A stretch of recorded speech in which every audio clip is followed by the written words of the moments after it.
Hürmetli vatandaş, muhakeme, vaziyet ve muhakeme. Bugünkü islağa 2022 yıl 10. ayının 26. günü vatandaş.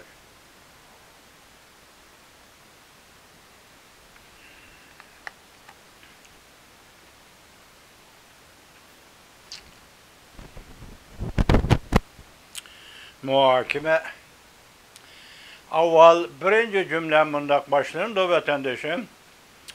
Ötken yılı 2021 yılı 10. ayının 26. günü Amerika Qo'shma Shtatlarining davlat ishtirokchisi Antony Blinken bütün dünyadaki demokratik eller, devletler, xalqlariga ve hükümetleriga chaqiriq e'lon qilib degidek Tayvanni Birleşken Devletler Teşkilatı'na elip giriş doğrusida e'lon qilgan chaqirig'ida Tayvan endi Birleşken Devletler Teşkilatı'na kirish kerak.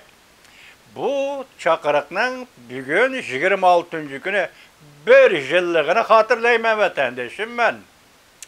Şuna bunu xatirlashga ushbu so'zni qildim, çünkü bu chaqiriq Amerika Jungo o'ttirisidagi siyosatga bog'liq munosabatlarni, boshqa munosabatlardan boshqa siyosatga bog'liq munosabatlarni oshkoralash yoki qat'iy holda maydonga sahnaga elib chiqish deganlik qiladi. Men o'tgan dedim-ku sizlarga. Demak, hozir Amerika Jungo munosabati o'zgarishning ikkinchi qadami va ikkinchi bosqichiga kirib keldi. Mushu oraliqda josuslar olitopalan ko'tarishga boshladi dedim-ku. Şu günden başlap Amerika Jungo munosabatida o'zgarish hosil bo'ldi vatandaş. Endilikda bugun sizlarga muhokama sifatida tahlil qiladigan bir so'zimiz yoki analiz sizlar bilan birga. Bu yil 7. ayning 22 kuni Amerika Qo'shma Shtatlarining prezidenti Joe Biden Jungoning shu vaqt raisi, hozirmi rais qol sekretar partiyaga Xi Jinping bilan telefonda so'zlashdi. Telefonda so'zlashdi, uning natijasi va e'lon qilingan mazmunlarni shu vaqt sizlarga asl yetkazdik. Shu vaqtda bir gap o'tirg'i chiqdi, masalan, ikki taraf bu yil Indoneziyaning Bali orolida o'tkaziladigan 20 davlat boshliqlari yuqori darajaliklar yig'iniga qatnashdi. Qatnashganda prezident Joe Biden Jungoning raisi yoki sekretari Xi Jinping bilan ko'rishamdi yo'q degan masalada ko'rishishga aktiv tirishchanlik ko'rsatayotganligini ikki tarafdan, mayli Amerika taraf bo'lsin, mayli Jungo Kompartiyasi taraf bo'lsin, ikki davlat rahbarining Bali orolida ko'rishishiga aktiv tayyorlik qilayotganligini ko'rsatgan edi va shu yo'lda diplomatik faoliyatlarni qanot yaydiryapmiz degan edi. Biz sizlarga bu leksiyani shu vaqt shundoq yetkazgandik. Mana endi keldi. 11. ayning 15-16 kunlari Indoneziyaning Bali orolida 20 davlat boshliqlarining yuqori darajaliklar yig'ini o'tkazildi. Buning hozir rais Xi Jinping qatnashamdi, qatnashmamdi, bu to'g'rida gap yo'q. Biroq prezident Joe Bidenning bu yig'in qatnashidiganligi bu ochiqla turadi, qatnashidi deydi. Biroq mushu yig'inda rais Xi Jinping Balida orlig'i kelsa, prezident Joe Biden rais Xi Jinping bilan ko'rishamdi yo'q degan masalada hozir Amerika ovozida ikki parcha maqola e'lon qildi. Bir kun ichidagidek yoki keyin. Nima dedi bu maqolaning mavzusini dey, endi mazmunni kichikkin tunishtiraman vatandaş. Nima dedi desangiz, bu maqolaning mavzusi bundaq. Muhokama ichida turayotgan prezident Joe Biden bilan sekretar Xi Jinpingning Bali orolida ko'rishish mumkinligi yo'qqa chiqdimi? Amerika ovozi 10. ayning 26. kuni. Demak, mushundaq ikki mavzuliq ikki xabar bir kun ichidagidek tunugun bugun Amerika ovozidan Xitoy til programmasi e'lon qilindi. Demak, bu yerda hozir İki devlet rehberinin görüşüş mümkünlüğü Cungo'nun bayanatçıları Wang Wenbin nem dedi. Muhbirlarının sorgan sualıga men muşta orada bir haber yetip sizlerge yetkizey dedi. Enek bir nerse demedi. Anda Amerika Koşmuş Ştatları Aksaray'ın bayanatçısı Jempri nemi dedi. Biz bununla Amerika taraf pahalı dedi. Tirişçallığımız yaxşıydı, görüşümüz gerek dedi.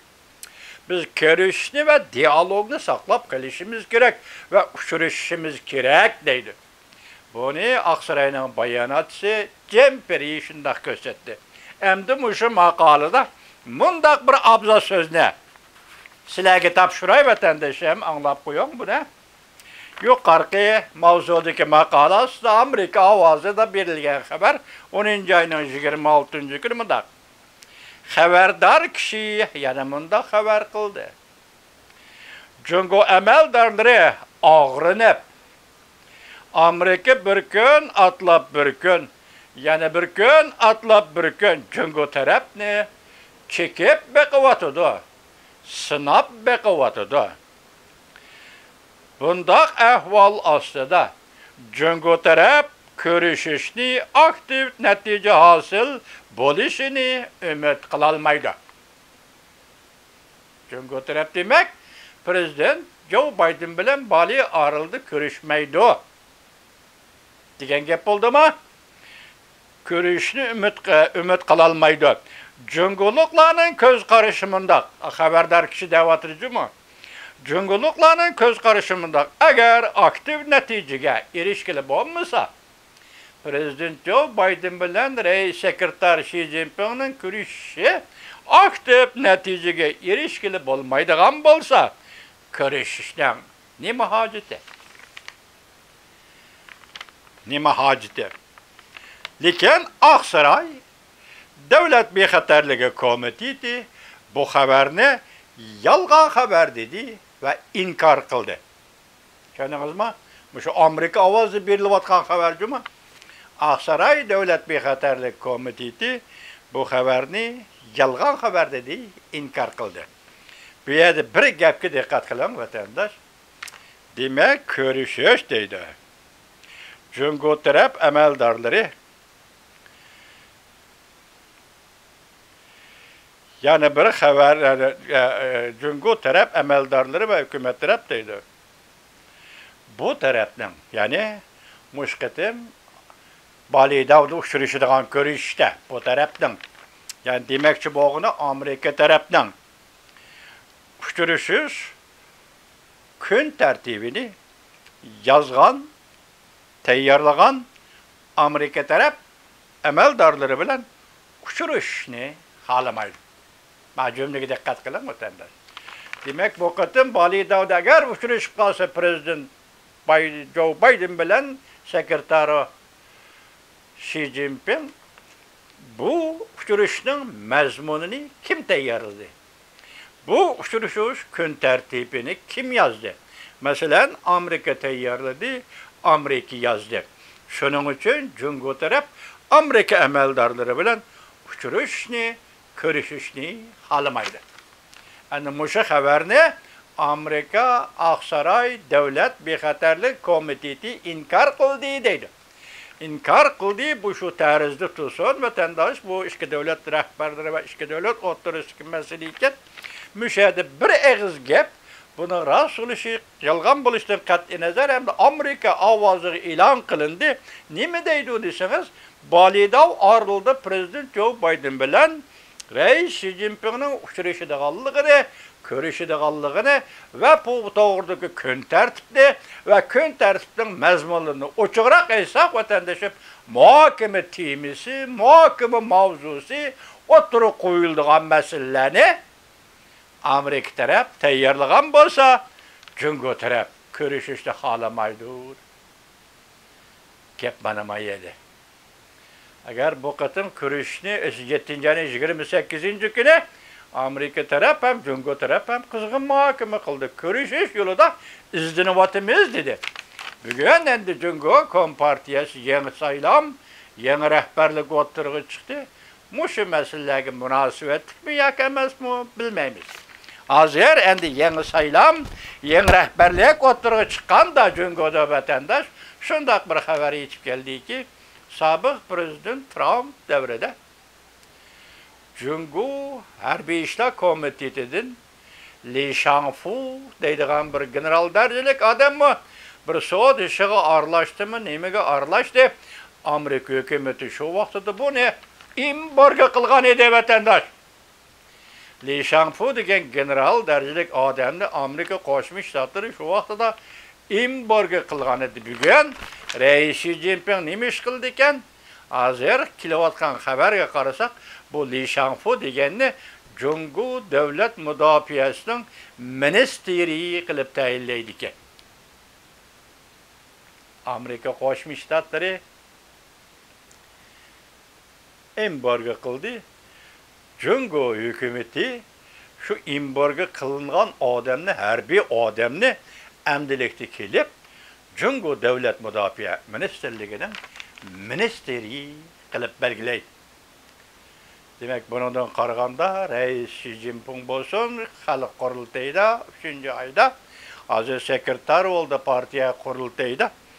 Shunga qaraganda Amerika Qo'shma Shtatlari bilan yana elishadiganligini, qasdan ziddiyat paydo qiladiganligini, qasdan da qandaq bir voqealarga bahona deb kishilar qabul qilinmaydigan harakatlarni qiladiganligini, qisqasi Amerika bilan qarshilashadiganligini, onun qurultayga bergan dokladda nima deyildi, uni qo'yib turib, musha Li Shangfu general Amerika tarafdan embargo qilingan generalni harbiy ishlar, Cunguning harbiy ishlari, davlat mudofaasi va shuning qo'mondan qilib tayinladi degan gap.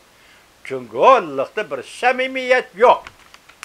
Amerika Cungu munosabatining yaxshilanishi, masalalarni dialog va suhbatlar hal qilish degan shuningga munosabatlik masalalarda Cungu tarafda samimiyat yo'q vatandaş.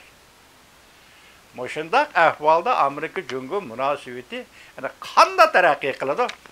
Alloh xolisa, hammalarni Alloh amal qilsin, oldimizda ko'ramiz vatandoshlar. Bugungi eng noch xabarlarning ichidagi noch xabar qaysi bo'ldi? Xalq puli kasatlashish, pahallashish babida tunigun 7.3.2 tiyin yoki 2 li idi. Bugun xalq puli 7.3.7 li yoki 7 tiyinga pastlab ketdi. Qimmat tushib ketdi. Endi bu ish Cungu iqtisodiga ko'rsatadigan ta'sirini anlasan. Endi bundan keyin ma'lum darajada leksiya bilan sizlarga yetkazib turamiz vatandosh.